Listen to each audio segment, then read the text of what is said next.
You ready? Good morning. Welcome to the table with James and Jazz. Today, our topic is going to be on how to prevent homelessness. So, being homeless is a state when a person does not have anything to survive. When there is no shelter to live in, according to our today's society, it is a serious issue in the world, and there are various causes behind this issue. Major causes of homelessness are family disputes, evictions, poor governmental policies, bad addiction, debt, and low level of education and mental health problems in people. These glitches can occur due to unemployment, low salaries. Some of these problems are difficult amongst which social and personal conflicts and subjective factors are accountable. Being homeless gives birth to a lot of things like depression and other serious health issues. Poverty is one of the biggest issues in the world, and many countries are tackling this issue causing homelessness. This indicates there are various reasons and roots behind homelessness. Possible steps are described taken by the government to prevent it in different countries. I will focus on the reasons and policies to stop homelessness levels. Homelessness remains a problem in the United States. The number of homeless people increases every day, whether they don't have a job to afford a house or they were kicked to the curb by a spouse or family member. Homelessness continues to be a problem in the United States. I believe homelessness exists when an individual has no home and lives on the street. Although numerous homeless people exist, I believe we as a country can prevent homelessness throughout the United States. However, whether we provide homeless shelters or soup kitchens, there is something we can fix to prevent this terrible way that people live. But the United States can assure to assist one way to prevent homelessness is to educate yourself on the topic first. So you must talk about it and identify if you're homeless or not.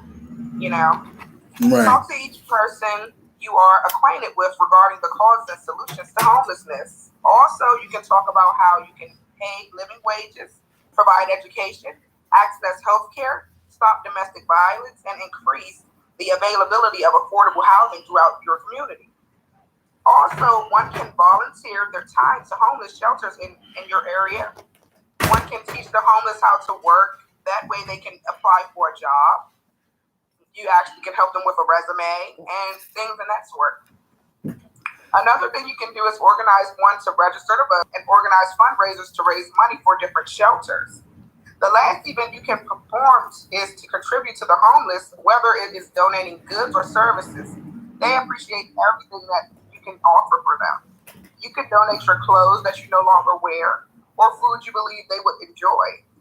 Remember, when you are donating to contemplate what they could benefit from to aid them in receiving a job.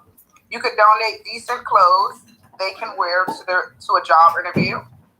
Then they can move back on to the right track to living in their own home. Even if you can't donate a lot, they appreciate every little bit and they would be thankful for whatever you provide to them. These are multiple ways to prevent homelessness and assist the homeless people living on the streets or in your community. When you are ahead in life, make sure you consider the less fortunate and donate to your local homeless shelters or food pantries. Don't ignore them when they are on the side of the road. You don't understand what they've been through or, what took them to get to that point, that low point in their life. Just because you are ahead today in life doesn't mean you should ignore those around you and act like they don't exist, because you make sure you provide something to aid them. Or one day that could be you sitting on the side of the road wondering where's your next meal, or, when's the next time you're going to eat or get clothes or be able to bathe, Right. Now, Jazz, I did find solutions, and on those solutions, a coordinated approach to end homelessness is a community-wide coordinated approach to delivering services such as housing and programs that is needed. Now, housing is a solution. The solution to the homelessness is simple. Housing is needed by assisting for the most vulnerable, designing a crisis response, and increasing the employment and income. And that comes into play when we have to get our politicians that we've elected to office to actually start doing their job so that these solutions could actually come into play. Now, the National Alliance to End Homelessness, they have a coordinated approach, and their coordinated approach is very simple. It's to end the homelessness, and it's a community-wide coordinated approach to delivering services for housing and for programs that is needed to help bring the housing. And the solution to homelessness for that housing, it's a program called Rapid Rehousing. It's an intervention designed to quickly connect people to housing and services.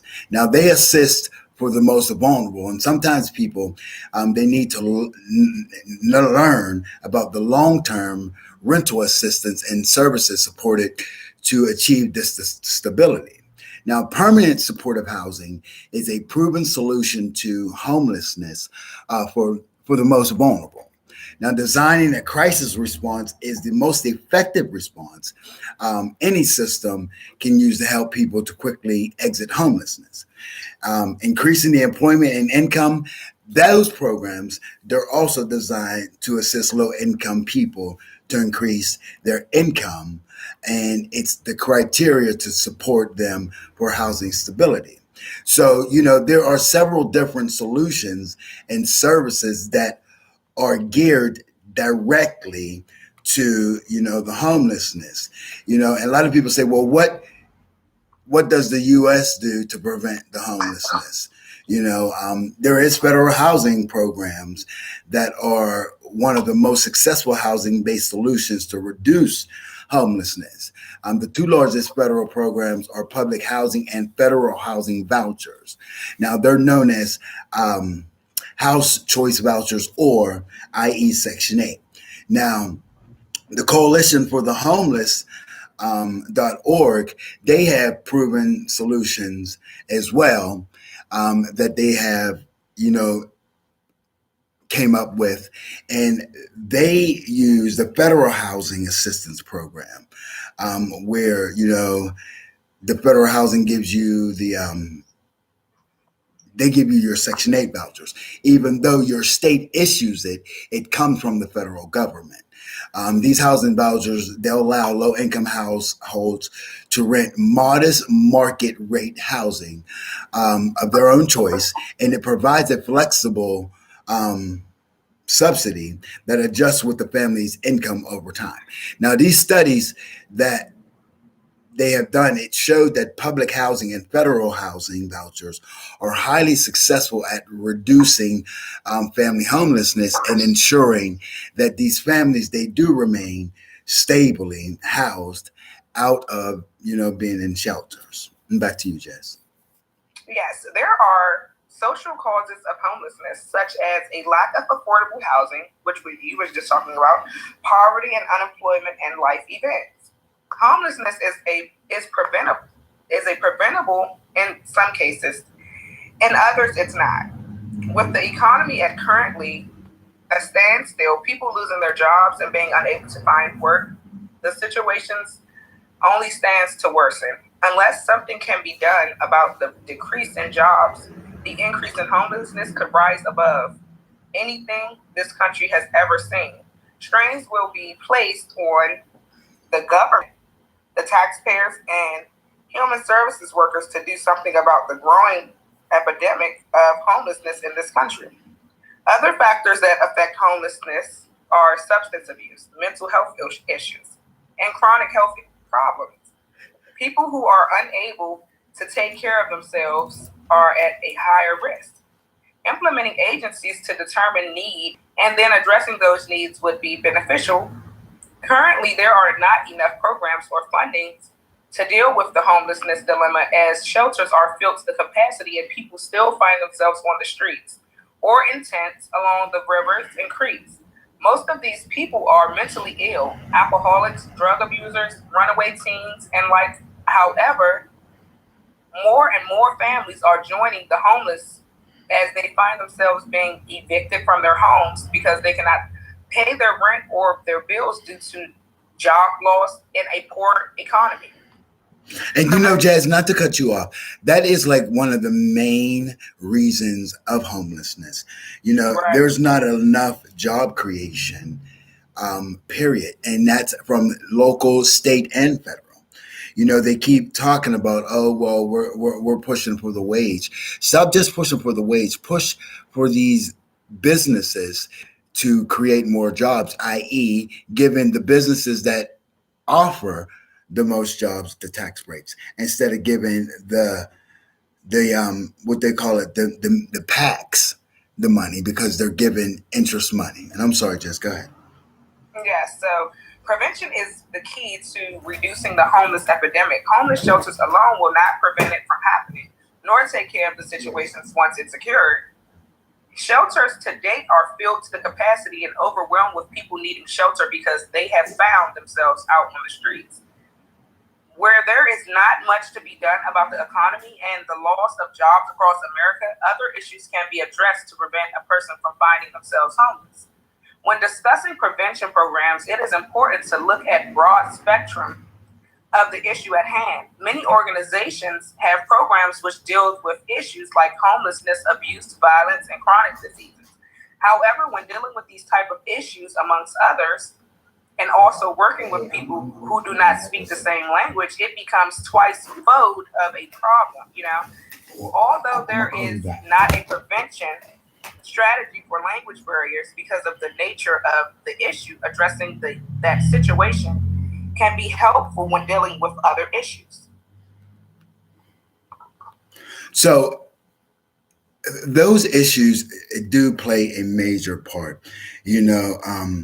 I was talking to a friend of mine when we were talking about doing the homeless thing, and mental illness plays a major part. And I think the case management, because I used to work for, CYS, and the case management, Jazz, is so ill to none that Right. a lot of these people, they fall up under the cracks and they don't get the help that they need. First and foremost, most of them are already embarrassed that they had this mental illness because no one lets them know in their upbringing that it's okay to be the way you are because that's how you were created.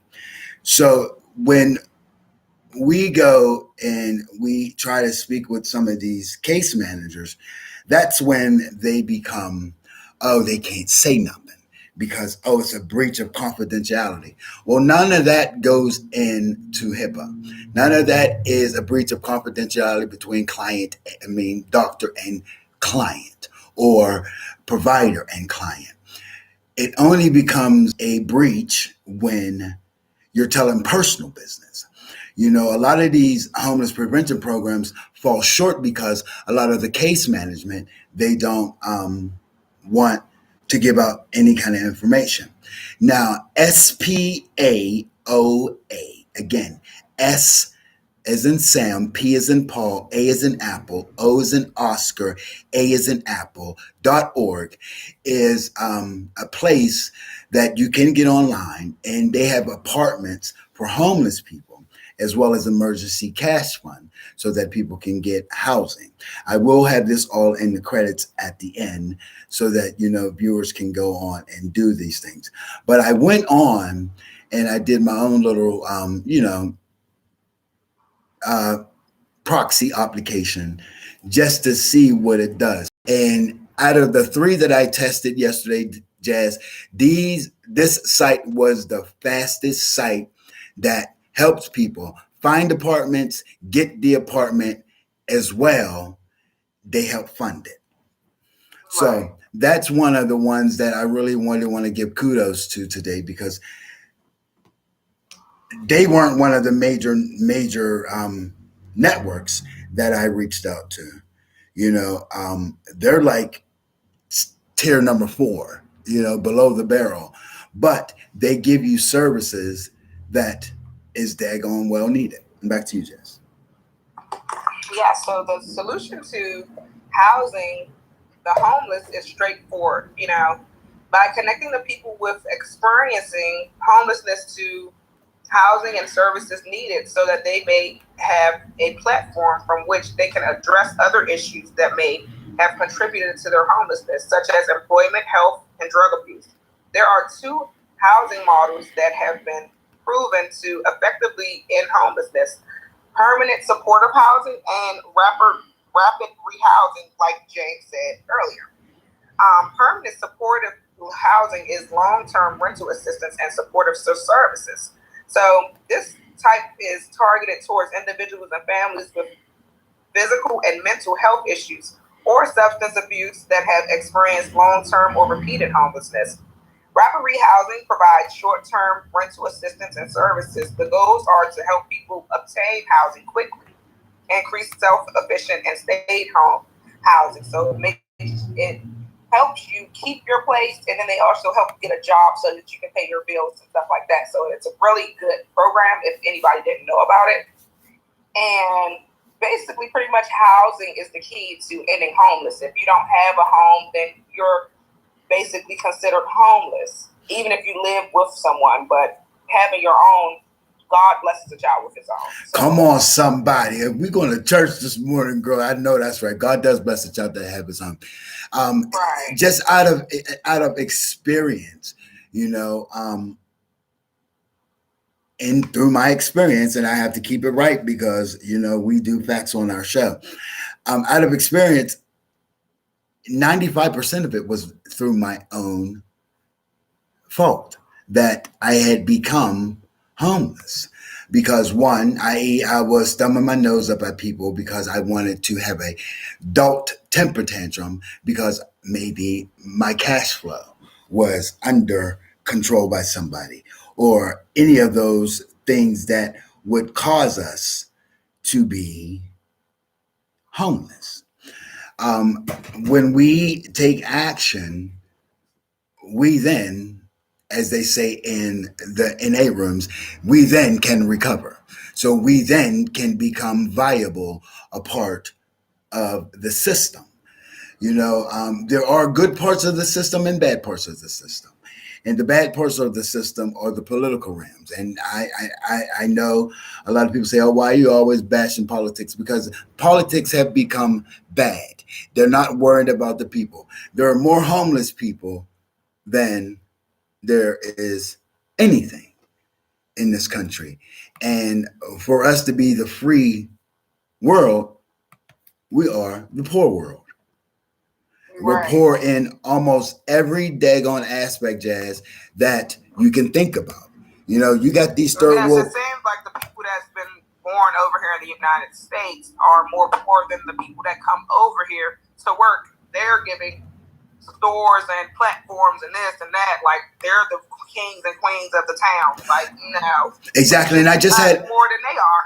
I just had an argument with one of them gas station managers because I was at the one store and there was a bag of chips that was, I think it was like 75 cents. I go to his store because their card machine wasn't working and they want $2.49 for a bag of chips that you probably get, 10 chips out of?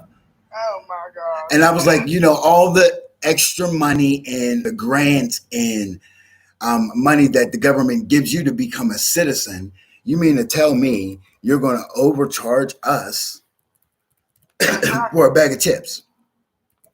And he really got ignorant with me. And I was like, you know what? I won't say it on air. But yeah, you blankety blank. Because at the end of the day. Yes, and they come over here. Well, I had seen this little video on YouTube, and it was about people coming from over different countries, coming over here. And I guess they give them like a whole little presentation and let them know like what they're going to see when they come over here, what they're in for. And you know that the government been, really playing tricks on the African Americans over here because they've been lying to people saying straight before they even come over here to experience themselves. They have videos of Black young men or whoever just, robbing and doing this and that and basically trying to say that's the image of, stereotyping. That's not how over here. So we already, are painted bad in other people's heads that's coming from different states. So that's different countries. That's why they be looking at us with their nose turned up and thinking that somebody want to steal. We got money too over here. Right. They think that the women over here are prostitutes and that the dudes are drug dealers and killers and this, that, and the third. And that's the propaganda media that, and I have to give it to him. And oh well, if y'all mad at me, but that's the propaganda media that Donald Trump was speaking of. You got these news outlets that broadcast overseas. We don't know what they're saying because guess what? We don't speak that language. And the sickest thing about it is my key findings was 582,000 individuals are experiencing homelessness in America, and that is about a 2,000 people increase since the last complete census conducted in 2020. And this is the numbers for 2023, and that's about 30% of the people without homes are experiencing chronic patterns of homelessness. And that's because of the ill regulation on these jobs, getting employment, creating jobs. Like we're in what we could say global warming per se. And there's no green jobs being created. What jobs are being created to save the planet? Those are some of the jobs that could be given to a lot of these homeless people because one, i.e., they love the outside. They love the outdoors. So they wouldn't mind giving these jobs. But you also have to go with the cost of living in every state. Let's talk about this minimum wage. Like, this is still like cotton picking days. Like, make it make sense. Yeah. Why are we getting paid? Some people pay $10 an hour, this, that, an hour. That's not enough an hour, baby.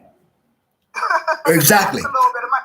That's not going to pay $1,000 rent, and you know what I'm saying? That's not going to cut the deal. You feel me? Like, according to the National Employment Agency, you have to make at least $16 an hour on one job and at least $10 an hour on another job if you don't have two incomes.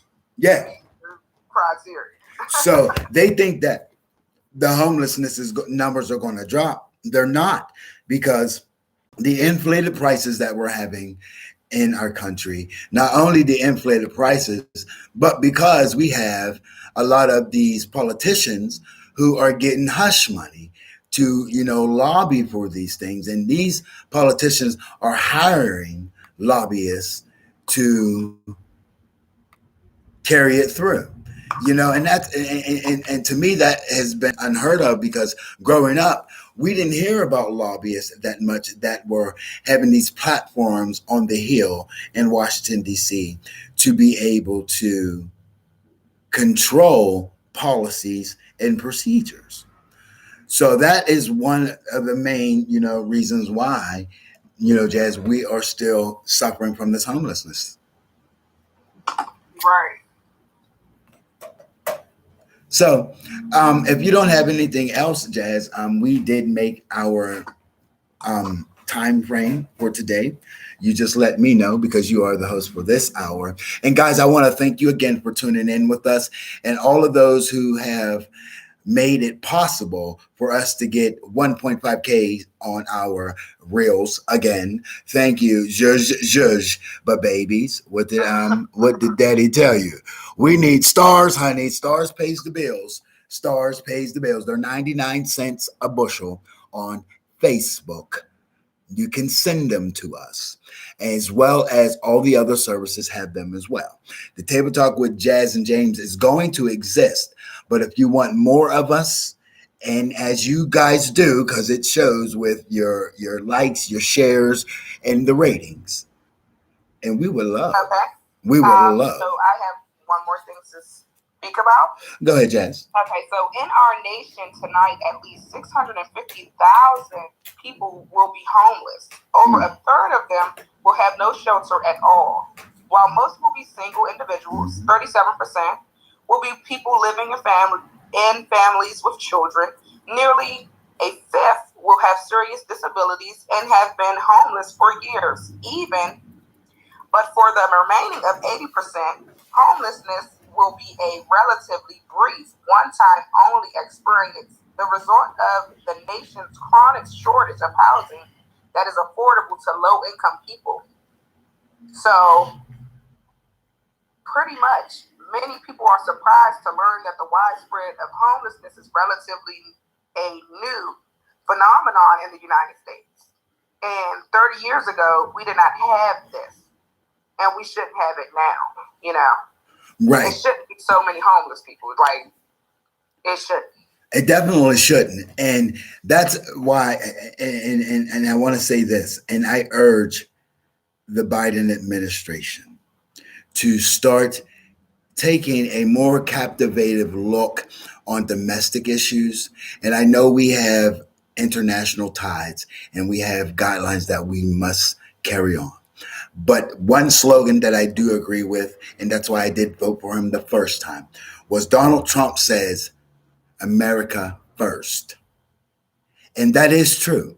He is one of the only sitting presidents, even though he was a crook, he was one of the only sitting presidents that went in office and was only worried about domestic issues first. Those other issues were second. And he did do a lot for the homeless, although it was overshadowed with his crookedness and he couldn't keep his mouth shut. Donald Trump overall did have care for the people. And that's what the Bill of Rights and the Constitution says, for the people. And, God rest his soul, former President John F. Kennedy said, it's not what you can do for your country, it's what your country can do for you. Yes, and then another thing, and then we can end there. It was some young guys, and they didn't have anywhere to live, so they said, "Oh, I'd rather go to jail because that way I know I'll have somewhere to sleep." That's a bad mindset to have, like just knowing that you don't have nowhere to go, so you would rather go to jail because they have somewhere for you to sleep. Baby, that's America.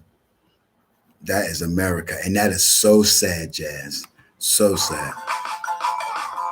Well, guys, that is another wrap for the Table Talk with Jazz and James.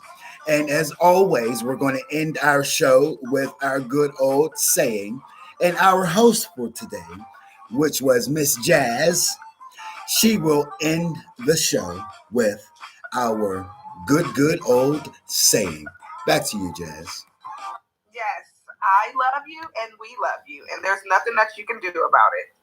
We want you to succeed out and keep working hard to everything that you want to succeed with and tackle your goals one by one.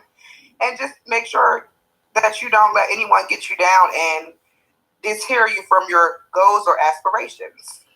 And y'all heard it. Y'all heard it right from the horse's mouth, honey. And I told y'all she was a bad bitch. She went in. So once again, this is James and Jazz from the Table Talk. Babies, we will see you again tomorrow. Thanks for tuning in, and we will keep it coming. Jazz will be back later on this evening, guys, at some point with commentation on last show that we had from yesterday. Jasmine had popped in and showed out, and she got good old juicy ratings on national syndicated radio on 97 FM. So be tuned in and stay tuned for what we have for you for the rest of this day. This has been a wonderful show. Thanks, Jazz. You're welcome.